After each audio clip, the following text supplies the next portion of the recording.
So the game that I chose is Galaga, and if we scroll up here, it says that it was released by Namco in 1981.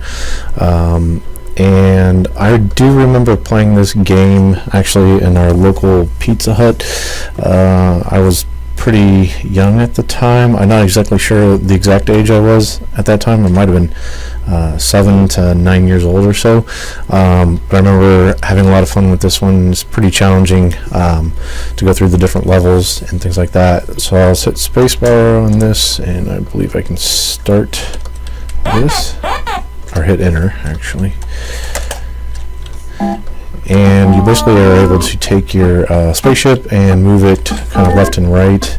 And I do seem to be having some performance issues while I'm recording the video, so we'll see how this goes.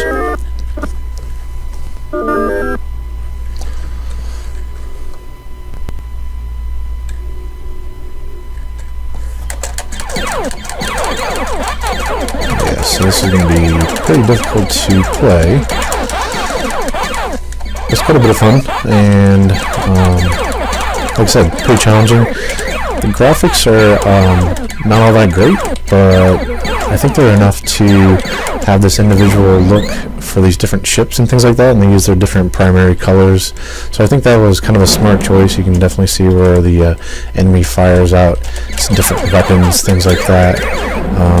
So that was a special ship, and if I was able to actually kill that, then you get some add-on firepower, things like that. So again, I think it's definitely pretty cool. I do have a problem with this. Whenever I send that, it doesn't find the URL for the score.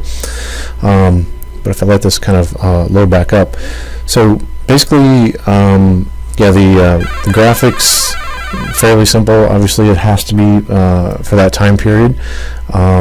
But I think everything's very identifiable. Pretty easy to kind of make out what ship is what. Like I said, with the color choices that they use, I think that was pretty cool. It's definitely easy to see, you know, the scoring and how you can build up your score on the game for that.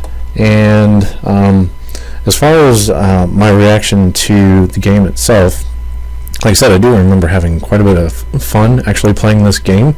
And what I do know about games during that period, gameplay was the only thing that you really had. The graphics were not all that great for any of the games back then, so it was really based all upon the gameplay that you had.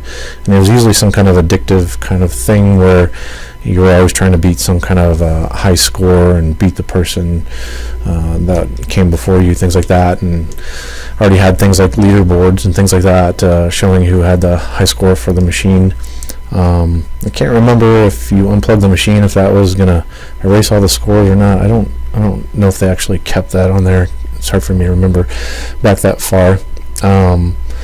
But yeah, based off of like what the graphics and things like that look like today, looks pretty poor in comparison. But I think you could reskin this game. The fun factor is there.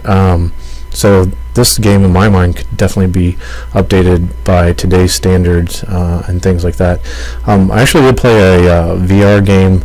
It's by Valve, the VR lab that they have, and there's actually a kind of a shooter game that's kind of like this, but it's actually in VR, so you use your hand to control the ship, and it's in 3D and everything. So I have seen a kind of updated version of this kind of game, and it was a lot of fun in VR to play that. So I definitely think there's a lot that exists in the past where they got some of the simple things right for the gameplay aspects, and it would be really cool to see those type of games brought back and using like the new technology and new graphics and kind of update things. Like I said, the gameplay and the fun's there. Now it's just a matter of making it look really pretty.